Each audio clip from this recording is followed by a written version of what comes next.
الحمد لله نحمده ونستعينه ونستغفره ونؤمن به ونتوكل عليه ونعوذ بالله من شرور أنفسنا ومن سيئات أعمالنا من يهده الله فلا مضل له ومن يضلله فلا هادي له ونشهد أن لا إله إلا الله وحده لا شريك له ونشهد أن سيدنا ونبينا محمدا عبد الله ورسوله أرسله كافة للناس بالحق بشيرا ونذيرا وداعيا إلى الله بإذنه وسراجا منيرا صلى الله عليه وعلى آله وأصحابه أجمعين۔ اللہ تعالیٰ کی حمد و ثنا، اس کی بزرگی و کبریائی بیان کرتے ہیں کہ وہ ایک اکیلا مالک، باقی سب اس کے غلام، وہ ایک اکیلا خالق، باقی سب مخلوق، وہ ایک اکیلا داتا، باقی سب فقیر و محتاج۔ دنیا میں ہر کمال اور ہر قدرت جہاں پایا جائے اس کا سر چشمہ اللہ ہی کی ذات اقدس ہے، اس کی رحمتیں بے حد و حساب، ہر ایک پر اسی کی مہربانی۔ وہ صرف مہربان اور رحیم رب ہی نہیں بلکہ مالک یوم الدین بھی ہے، وہ انصاف کے دن کا وہ ایک اکیلا مالک، ایک اکیلا منصف۔ اس کے انصاف میں رحم و کرم، اس کے فیصلوں میں اپنی مخلوق کے لیے خیر ہی خیر، ہر فیصلہ اسی کے اختیار میں، ہر اقتدار کا وہ ایک اکیلا مالک، اس کے فیصلوں کو کوئی چیلنج نہیں، اس کے اقتدار کو کوئی زوال نہیں، وہی عبادت کے لائق، کوئی اس کے علاوہ عبادت اور بندگی کے لائق ہو ہی نہیں سکتا۔ اسی کی بندگی اور غلامی میں ہم اپنے آپ کو ڈالیں، اپنی حاجتوں اور ضرورتوں کی طلب بھی ہم اسی سے کریں، اس لیے کہ اس کے علاوہ کوئی داتا ہے ہی نہیں۔ وہی داتا ہمارا، وہی دستگیر ہمارا، وہی غریب نواز ہمارا۔ اب ہمیں کس غیر کی ضرورت پیش آ گئی کہ جو ہم غیر اللہ سے مانگتے پھریں؟ یہ دنیا اسی نے بنائی، یہ کائنات اسی نے بنائی، جس کے بنانے میں اسے کسی پلاننگ کی ضرورت نہیں، جس کے بنانے میں اسے کسی آرکیٹیکٹ کی ضرورت نہیں ہے۔ ہر ایک کو اسی نے پیدا کیا، ہر ایک اس کا سوالی اور ڈیپینڈنٹ۔ یسبح للہ ما فی السماوات و ما فی الارض، آسمانوں میں ہو چاہے زمین پر ہو، ہر ایک اس کی سبحان بیان کر رہا ہے، ہر ایک اس کی وندنا کر رہا ہے، ہر ایک اس کی لمٹ لیس گلوری بیان کر رہا ہے، اس کی عظیم مہمہ بیان کر رہا ہے، اس لیے کہ لہ الملک وَلَهُ الْحَمْدُ وَهُوَ عَلَى كُلِّ شَيْءٍ قدیر، اس لیے کہ ساری بادشاہت اسی کی، ساری قدرتیں اسی کے اختیار میں۔ حمد و ثنا، تعریف و توصیف بیان کریں ہم اس ایک اکیلے پالنہار کی، جس نے هُوَ الَّذِي خَلَقَ لَكُم مَّا فِي الْأَرْضِ جَمِيعًا، جس نے اس دھرتی کی ہر چیز کو ہمارے فائدے اور ہمارے بینیفٹ کے لیے بنایا۔ ان تمام باتوں کی گواہی دیتے ہوئے اس رب کا ہم شکر ادا کرتے ہیں کہ اس نے کرم فرمایا اس انسانیت پر کہ ان کی رہنمائی کے لیے ہر دور میں کلام نازل فرماتا رہا۔ اور فائنلی جناب محمد الرسول اللہ صلی اللہ علیہ وسلم پر اسی مہینے رمضان المبارک میں ایسی کتاب نازل فرمائی کہ وہ آج دنیا کے گوشے گوشے میں اویلیبل ہے، گھر گھر میں وہ کتاب موجود ہے۔ ہدیہ درود و سلام پیش کرتے ہیں ہم اس کتاب کو ساری دنیا تک پہنچانے والے نبی پر۔ ان اللہ و ملائکتہ یصلون علی النبی یا ایھا الذین آمنوا صلوا علیہ وسلموا تسلیما۔ اللہم صل علی محمد عبدک ورسولک النبی الامی الذی جاء بالہدی والفرقان۔ شہر رمضان الذی انزل فیہ القرآن، یہی وہ رمضان کا مہینہ تھا جس میں اللہ تعالیٰ نے قرآن کے نزول کی شروعات فرمائی۔ ھدی للناس وبینات من الھدی والفرقان، یہ وہ کتاب جس میں انسانوں کے لیے ہدایت ہے، اور یہ کتاب تمہیں کیا صحیح کیا غلط بالکل دودھ کا دودھ اور پانی کا پانی کر کے بتا دے گی۔ فمن شہد منکم الشہر فلیصم، جو کوئی اس مہینے کو پائے تو اس مہینے میں روزے رکھے۔ ان روزوں کا مقصد یہ ہے کہ اس مہینے میں قرآن کا نزول شروع ہوا، انسانیت اس کتاب کو زیادہ سے زیادہ اسٹڈی کرے، جس سے انسانوں کو ہدایت ملے، ان میں روحانیت پیدا ہو، ان میں ایک اکیلے مالک کی غلامی کا سلیقہ آئے، ان میں قیامت کے حساب کی جواب دہی کا احساس تازہ رہے، ان کو اس دنیا میں جیون گزارنے کا سلیقہ آئے، ان کی ذہنی ترقی ہو، ان کا انٹلیکچوئل ڈیولپمنٹ ہو، ان میں وزڈم اور حکمت آئے۔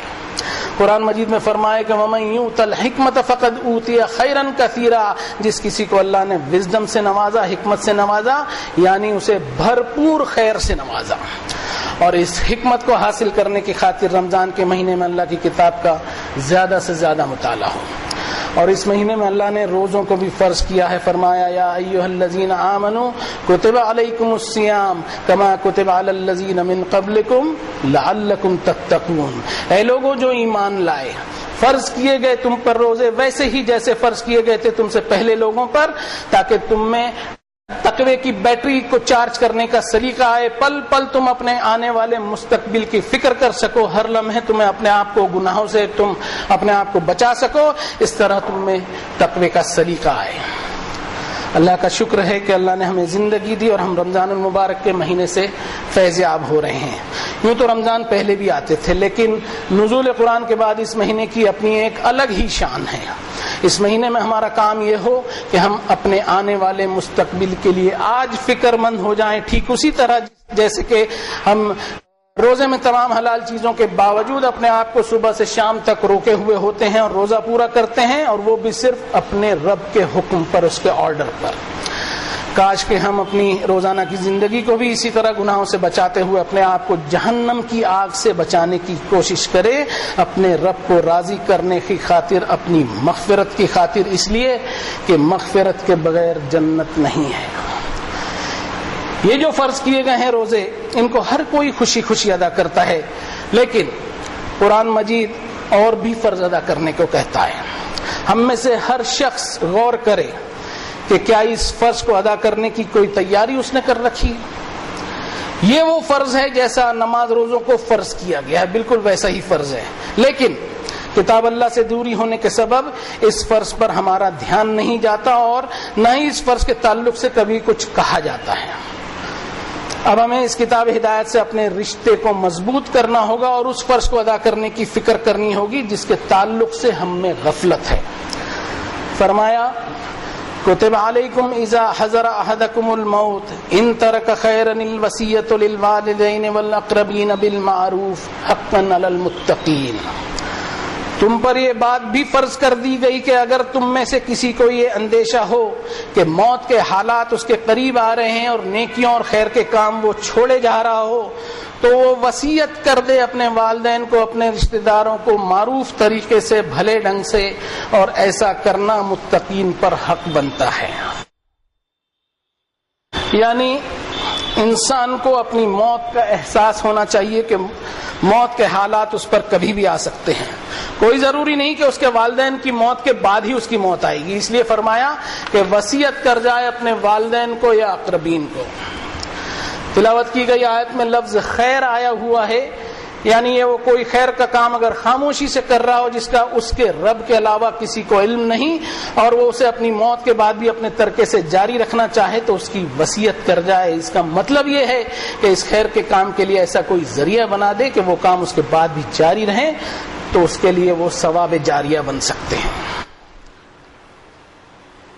اس آیت کو پڑھنے یا سننے کے بعد ہم پر فرض ہو جاتا ہے کہ ہم اپنی وصیت کی تیاری کر لیں اور اپنی نسل کو بھی اس فرض کی ادائیگی کے لیے تیار کریں، جیسے کہ ہم رمضان کے روزے کے لیے تیاری کرتے ہیں۔ وصیت کے تعلق سے ایک بات اور بھی کہہ دوں کہ یہ اتنا سینسٹیو معاملہ ہے کہ وراثت کی تقسیم بھی وصیت کے ادا کرنے کے بعد بتائی گئی ہے۔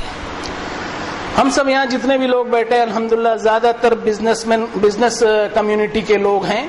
اگر ہم اپنے حساب کتاب، اپنے لین دین، اپنا ویوہار صاف ستھرا رکھیں اور اسے باقاعدگی سے لکھ کر رکھیں تو میں سمجھتا ہوں کہ وصیت کا آدھا فرض ایسے ہی ادا ہو جائے گا۔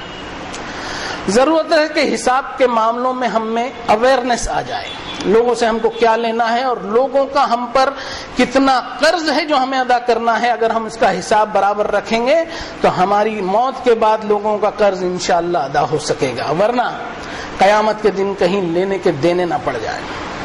قرض اور وصیت کوئی معمولی چیز نہیں ہے۔ من بعد وصیت یوصین بہا او دین، وراثت کی تقسیم بھی قرض اور وصیت کی ادائیگی کے بعد ہی ہے، یعنی اگر میت پر قرض ہے تو اس کی جائیداد میں سے ادا کرنے کے بعد ہی بٹوارا ہوگا۔ یہ میں نہیں کہہ رہا ہوں بلکہ وہی کتاب کہہ رہی ہے جس کی ہم اس مہینے میں زیادہ سے زیادہ تلاوت کرتے ہیں۔ ہم سب تجارتی لوگ ہیں، حساب کتاب کے معاملے ہم ہمارے سدھار لیں، اس کا باقاعدہ ریکارڈ رکھیں۔ اگر اس کا ریکارڈ ہمارے پاس نہ ہو تو ہم سالانہ زکوٰۃ کیسے نکالیں گے؟ کیا اس کے لیے ہمیں کسی وکیل یا کسی اکاؤنٹنٹ کے پاس ہمارا حساب کتاب لے کر جانا ہوگا؟ یہ تو ہم کبھی نہیں کرتے اور ہم کسی کو نہیں بتاتے کہ ہماری زکوٰۃ پوزیشن کیا ہے، لیکن اس پوزیشن کو جاننا ہمارے لیے انتہائی ضروری ہے۔ اگر اتنی بھی دینداری ہم میں نہ آ سکی تو ہمیں کامیاب تاجر نہیں بن سکتے، کامیاب اور سکسیسفل بزنس مین نہیں بن سکتے۔ سکسیسفل بزنس مین کا سرٹیفکیٹ قرآن مجید کن لوگوں کو دیتا ہے وہ بھی ہم دیکھ لیں۔ رجال لا تلہیہم تجارۃ ولا بیع عن ذکر اللہ واقام الصلاۃ وایتاء الزکاۃ۔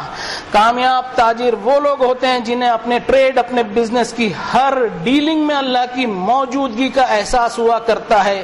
ان کی کوئی بھی سوداگری، کوئی بھی ویوہار انہیں اللہ کی یاد سے غفلت میں نہیں ڈالتا۔ عبادتوں کے تعلق سے اور تزکیے کے کاموں میں یعنی چیریٹیبل ورک سے وہ غافل نہیں کرتا ان کا بزنس۔ اس لیے غافل نہیں کرتا کہ انہیں یخافون یوما تتقلب فیہ القلوب والابصار، اس دن کا خوف، اس دن کی دھگدگی لگی ہوئی ہوتی ہے جس دن انسان کے دل اور اس کی نگاہیں الٹ پلٹ جائیں گی۔ یعنی ایسے لوگ اللہ کے حساب لینے کے خوف سے اپنے بزنس کو بھی اللہ کی عبادت کا روپ دیتے ہیں، اپنے رب سے، اپنے مالک سے ایماندار بن کر، اس کے پیغامات سے ایماندار بن کر، اپنی سوسائٹی سے اور اپنے لین دین، اپنے محلے، اپنے شہر، اپنے ملک اور اپنے محلے سے ایماندار بنتے ہوئے۔ رمضان کے تعلق سے جو آیتیں قرآن مجید میں آئی ہیں ان میں آگے فرمایا ایام معدودات فمن کان منکم مریضا او علی سفر فعدۃ من ایام اخر۔ اس آیت میں ہم ہمارے مہربان رب کی رحمت کو دیکھیں کہ بیماری اور سفر میں ہمیں چھوٹ دی گئی ہے کہ بعد کے دنوں میں ان فرض روزوں کی گنتی پوری کر سکتے ہیں۔ اور وعلی الذین یطیقونہ فدیۃ طعام مسکین، جو لوگ مرض کی شدت یا سفر کی وجہ سے روزہ نہیں رکھ سکتے تو ان دنوں میں کم سے کم ایک مسکین کو کھانا کھلائیں، اس لیے کہ اس شکرانے کے مہینے کا کچھ تو حق ادا کر سکیں اور اس مہینے کی عظمت کا احساس بھی ان میں رہے۔ پھر چاہے سفر پر ہوں تو رب تعالیٰ نے ذرائع بنا دیے کہ ان کا استعمال کر کے مسکین کو کھانا کھلانے کا انتظام کریں۔ اور ہم اپنے بچوں کی تربیت بھی اس طرح کریں کہ اگر ہم بیمار ہیں اور ہماری جان کے لالے پڑے ہوئے ہیں تو ہمارے مال میں سے ہماری اولاد مسکین کو کھانا کھلائے تاکہ ہم اور ہماری اولاد اس مہینے کا شکر ادا کرنے سے محروم نہ رہیں، اور ہمارے گھر میں اور سوسائٹی میں یہ اویئرنیس رہے اور چیریٹی کے کام جو ہے وہ سوسائٹی میں جاری رہیں۔ رب تعالیٰ کا کرم و احسان ہے کہ فرمایا اگر انسان کی طاقت ہو تو مسکین کو کھانا کھلائے۔ مسکین کو کھانا کھلانا نماز روزے جیسا فرض نہیں کیا گیا۔ رب تعالیٰ کو پتا ہے کہ یہ سب کام تمام بندے نہیں کر سکیں گے، اس لیے وَعَلَى الَّذِينَ يُطِيقُونَهُ فِدْيَةٌ طَعَامُ مِسْكِين، مسکین کو کھانا کھلانا کیپیسٹی پر رکھا ہے۔ ویسے ہی حج کو بھی استطاعت پر رکھا ہے۔ وَلِلَّهِ عَلَى النَّاسِ حِجُّ الْبَيْتِ مَنِ اسْتَطَاعَ إِلَيْهِ سَبِيلًا، اگر استطاعت ہو تو ہی حج ادا کریں۔ یہ رب کو پتا ہے کہ کس کی طاقت ہے اور کس کی طاقت نہیں ہے۔ ہم اپنے رب کی موجودگی کے احساس کے ساتھ ان چھوٹ پر شکر ادا کرتے ہوئے اپنے رب کی بارگاہ میں جھک جائیں، سبمٹ ہو جائیں شکرانے کے طور پر، اس لیے کہ تمام عبادتوں کی روح جو ہے وہ تقویٰ ہے۔ جنگ کے وقت رسول اللہ صلی اللہ علیہ وسلم کے پاس جنگ میں حصہ لینے کے لیے وہ صحابہ کرام آئے جو بغیر سواری کے انتظام کے چل نہیں پا رہے تھے، تو رسول اللہ نے انہیں ان کی استطاعت نہ ہونے کی وجہ سے جنگ میں حصہ نہیں لینے دیا۔ تو وہ خوشیاں مناتے ہوئے لوٹ نہیں گئے بلکہ تولوا وَأَعْيُنُهُمْ تَفِيضُ مِنَ الدَّمْعِ حَزَنًا أَلَّا يَجِدُوا مَا يُنْفِقُونَ، ان کی آنکھیں آنسوؤں سے بھیگ گئیں، ان کے دل غم سے بھر گئے، انہیں رنج و افسوس ہونے لگا کہ ان کے پاس اللہ کی راہ میں جانے کے لیے استطاعت نہیں ہے۔ تو اس بات سے ہم اس کا سبق لیں اور استطاعت نہ ہونے پر خوشیاں نہ منائیں بلکہ صحابہ کرام کی سنت پر عمل کرتے ہوئے ہم میں افسوس کی کیفیت آئے، اور یہ تمام جذبے اگر نہ ہوں تو اللہ کا تقویٰ اور اس کے شکر کا بچا کھچا احساس بھی ہم لوگوں میں سے جاتا رہے گا۔ فرمایا وَعَلَى الَّذِينَ يُطِيقُونَهُ فِدْيَةٌ طَعَامُ مِسْكِينٍ، اگر روزہ نہیں رکھ سکتا تو مسکین کو کھانا کھلانا، اور یہاں مسکین سنگولر ہے. اس کا مطلب یہ ہے کہ کم سے کم ایک مسکین، یعنی منیمم.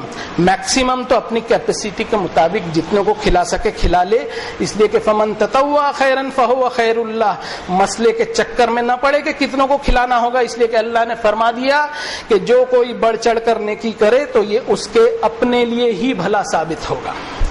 وَأَن تَصُومُوا خَيْرٌ لَكُمْ إِن كُنتُمْ تَعْلَمُونَ، اور اگر تم روزہ رکھو یہی بہتر ہے تمہارے لیے اگر تم کچھ جانکاری رکھتے ہو. ہم معمولی بیماری اور آسان سفر میں روزے نہ چھوڑیں. رب تعالیٰ فرماتے ہیں کہ روزے رکھا کرو، اسی میں خیر ہوگا تمہارے لیے. اتنے آسان سفر ہونے کے بعد بھی اگر کسی وجہ سے روزے نہیں رکھ سکتے تو مسکین کو کھانا کھلانا، تو جو تو میں نے بھر پیٹ کھانا کھلایا ہے لیکن اسے بھوکا رکھا، اس لیے رکھا کہ میں تیرا امتحان لوں کہ تو اس کی فکر کرتا ہے یا بے فکری کرتا ہے. اگر ہم زندہ ہیں اور تندرست ہیں اور طاقتور ہیں تو روزوں کی گنتی کو روزوں سے ہم پوری کریں. کیوں رکھوائے جا رہے ہیں یہ روزے؟ کیا مقصد ہے ان روزوں کے پیچھے؟ روزے کے بہت سارے معنی ہوتے ہیں. روزہ جنرلی ظاہری طور پر صبح سے شام ایک مقرر وقت تک بھوکے پیاسے رہنے کے مطلب میں لیا جاتا ہے، جو ظاہری پرہیز ہے، علامتی اور سمبولک پرہیز ہے. لیکن اس کے روحانی مطلب اگر لیے جائیں تو ساری undesirable activities, every amoral conduct and behaviour, تمام گناہوں سے اور منمانی سے پرہیز کے ہوتے ہیں. روزے ایک ذمہ داری والا جیون جینے کی تربیت دیتے ہیں. روزے اس بات کا بھی سبق دیتے ہیں کہ ہماری منمانی کو، ہماری خواہشات کو ہم اپنے آپ پر غلبہ حاصل نہیں کرنے دیں گے، ہمارے ڈیزائرز کو ہم اپنے اوپر ڈومینیٹ کرنے کی اجازت نہیں دیں گے، بلکہ تلک حدود اللہ فلا تعتدوها، ان حدود کی، ان باؤنڈریز کی، ان سیماؤں کی حفاظت کریں گے جو اللہ نے حکم دیا، اور ان کمانڈز کو فالو کریں گے، ان پرنسپلز اور احکامات پر عمل کریں گے جو اللہ نے اپنی اس کتاب میں بتائے جس کے نزول کی شروعات اسی مہینے سے ہوئی. ہم سب جانتے ہیں کہ چاند کے 9 مہینے کا پہلا چاند جب دکھائی دیتا ہے تو رمضان کی شروعات ہوتی ہے.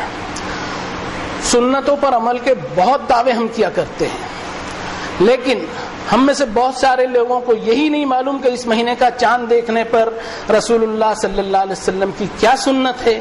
رمضان المبارک کا چاند دیکھتے ہوئے انہوں نے اپنے رب سے کیا دعا کی.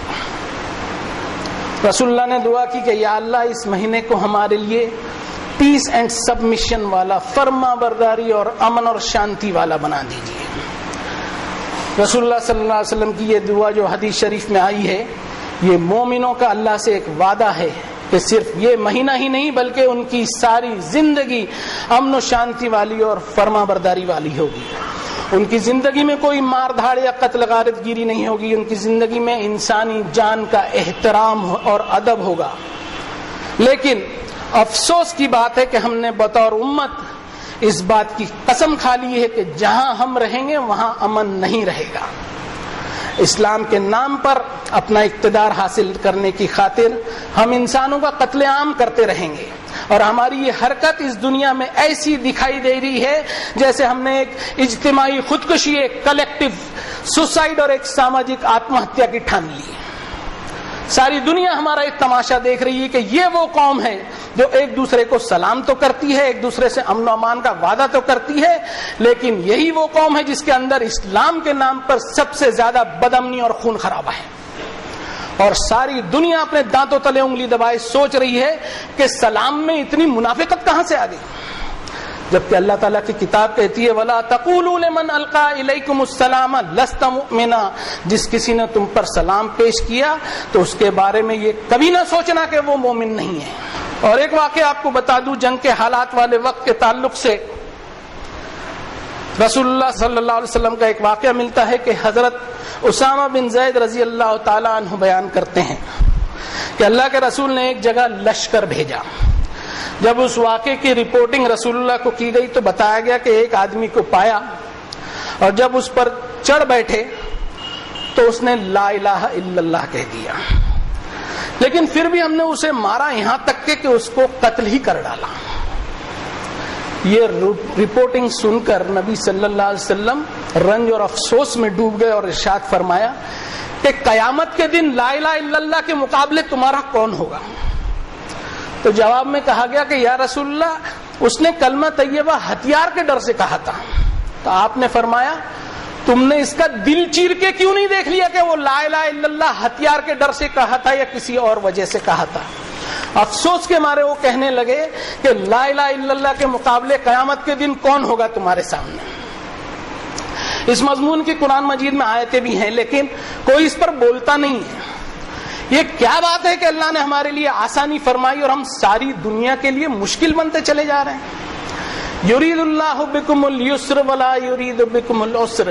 اللہ تمہارے ساتھ میں آسانی چاہتا ہے, وہ تمہیں کسی پریشانی میں کسی تکلیف میں ڈالنا نہیں چاہتا. وَلِتُكْمِلُوا الْعِدَّةَ وَلِتُكَبِّرُوا اللَّهَ عَلَىٰ مَا هَدَاكُمْ وَلَعَلَّكُمْ تَشْكُرُونَ. اور پھر اس طرح تم اس گنتی کو پوری کرتے ہوئے اللہ کی تکبیر بیان کرو. اللہ اکبر اللہ اکبر اللہ اکبر لا الہ الا اللہ واللہ اکبر اللہ اکبر وللہ الحمد. اس تکبیر کو بیان کر کے تمہارا تکبر ٹوٹے, تمہاری اکڑ ٹوٹے, تم میں نرمی آئے, تمہارے دل پگھلیں. تکبیر بیان کرنے میں عام طور پر سوچا جاتا ہے کہ اللہ کی تکبیر اس طرح بیان ہونی چاہیے کہ پہاڑ اور پتھر اور چٹانیں ہل جائیں. کوئی ضرورت نہیں ہے اس کی. یہ پہاڑ اور چٹانوں کو ہلانے کی کوئی ضرورت نہیں ہے. یہ سب ہمارے دلوں سے بھی نرم ہیں. ضرورت ہے کہ ہم ہمارے دلوں میں نرمی لائیں. ثم قست قلوبکم من بعد ذلک فہی کالحجارۃ او اشد قسوا. فرمایا تمہارے دل پتھروں سے زیادہ سخت ہو گئے. انسانی ہمدردی تمہارے دلوں سے غائب ہو گئی. تم نے اسلام کے نام پر لڑکیوں کو تعلیم سے روکا. تم نے اسلام کے نام پر اسکول جاتی معصوم بچیوں کو اغوا کیا. تم نے یہی تکبیر بیان کرتے ہوئے اپنے ہی بھائی بندوؤں کی کنپٹیوں پر بندوق چلائیں. تم نے اللہ کی تکبیر کی توہین اس طرح کی کہ تکبیر پڑھتے ہوئے انسانوں کو تم نے ذبح کیا. تم کو معلوم ہونا چاہیے کہ اللہ کو تمہاری تکبیر کی ضرورت نہیں. وہ چاہتا ہے کہ تم میں تقوی آئے, تم میں نرمی آئے, تم میں انسانی ہمدردی آئے. لیکن تمہیں اپنی منمانی نے, تمہیں اپنے نفس کی خواہشات نے بے رحم, نردئی اور حیوان بنا ڈالا. اور افسوس کی بات ہے کہ اس پر کبھی بولا نہیں جاتا. اس لیے نہیں بولا جاتا کہ ہمارے بولنے والے خود قرآن مجید سے دور ہیں. اللہ تعالیٰ سے اس رمضان میں ہم دعا کریں کہ یا اللہ ہم میں جو حیوانیت گھسی ہوئی ہے اس کو کچلنے کی توفیق ہمیں دیجیے. آپ کبریائی والے رب ہیں, آپ مہربان اور الرحیم رب ہیں. آپ نے ایسی کتاب نازل فرما دی جو ہماری دنیا اور آخرت دونوں کو سنوار سکتی ہے.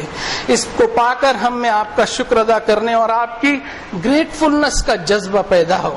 اور اللہ آپ نے اپنی کتاب میں جو فرمایا وَاتَّقُوا فِتْنَةً لَا تُصِيبَنَّ الَّذِينَ ظَلَمُوا مِنكُمْ خَاصَّةً وَاعْلَمُوا أَنَّ اللَّهَ شَدِيدُ الْعِقَابِ. یا اللہ آپ نے فرمایا کہ آپ کی پکڑ انتہائی سخت ہے کہ اس فتنے سے بچنے کی کوشش کرو جو صرف ان لوگوں کو ہی لپیٹے میں نہیں لے گا جو ظالم ہیں, بلکہ سارے کے سارے لوگ اس کی چپیٹ میں آ جائیں گے. یا اللہ ہم آپ سے دعا کرتے ہیں وہی دعا جو آپ نے اپنی اس کتاب میں بتائی جو رمضان المبارک میں نازل ہوئی کہ رب اما ترینی ما یوعدون رب فلا تجعلنی فی القوم الظالمین. رب ہمارے, پالنہار ہمارے, جب وہ دن آپ دکھلائیں گے جس کا آپ نے وعدہ فرمایا ہے تو ہماری دعا ہے کہ اس دن ہمارا شمار ان ظالموں میں نہ فرمائیے. ہم ان ظالمانہ حرکتوں کو انتہائی سختی سے کنڈم کرتے ہیں, ان حرکتوں کا نشید کرتے ہیں. یا اللہ ہمیں ان ظالموں میں شمار نہ فرمائیے. آمین یا رب العالمین. بارک اللہ لنا ولکم فی القرآن العظیم ونفعنا وإیاکم بالآیات والذکر الحکیم. انہ تعالی کریم ملک بر الرؤوف الرحیم فاستغفروہ ثم توبوا الیہ ان ربی قریب مجیب.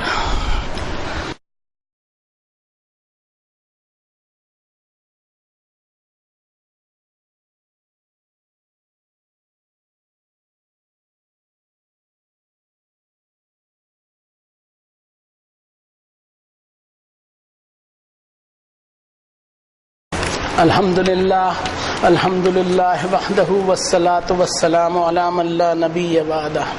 اعوذ باللہ من الشیطان الرجیم بسم اللہ الرحمن الرحیم ان اللہ وملائکتہ یصلون علی النبی یا ایھا الذین آمنوا صلوا علیہ وسلموا تسلیما اللہم صل علی محمد عبدک ورسولک النبی الأمی الذی جاء بالہدی والفرقان وصل علی جمیع الانبیاء والمرسلین وعلی الملائکۃ المقربین وعلی اصحاب رسول اللہ صلی اللہ علیہ وسلم وعلی ازواج رسول اللہ صلی اللہ علیہ وسلم وعلی اہل بیت رسول اللہ صلی اللہ علیہ وسلم سبحان الملک القدوس سبحان ذی الملک والملکوت سبحان ذی العزت والعظمت والہیبت والقبضۃ والقدرت والکبریاء والجبروت سبحان الملک الحی الذی لا ینام ولا یموت سبوح قدوس ربنا ورب الملائکۃ والروح ربنا لك الحمد انك انت السميع مستجيب الدعوات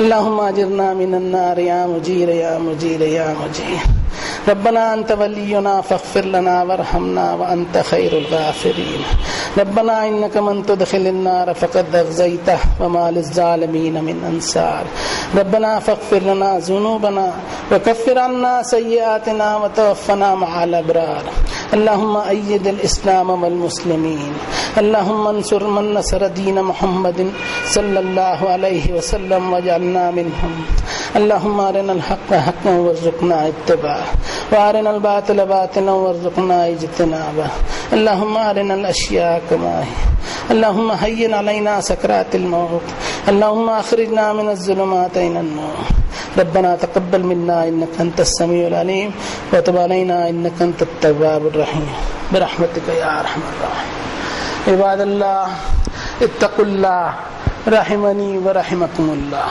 ان الله يأمر بالعدل والإحسان وإيتاء ذي القربى وينهى عن الفحشاء والمنكر والبغي يعظكم لعلكم تذكرون اذكروا الله العلي العظيم يذكركم واشكروه على نعمه يزدكم ولذكر الله أكبر والله يعلم ما تصنعون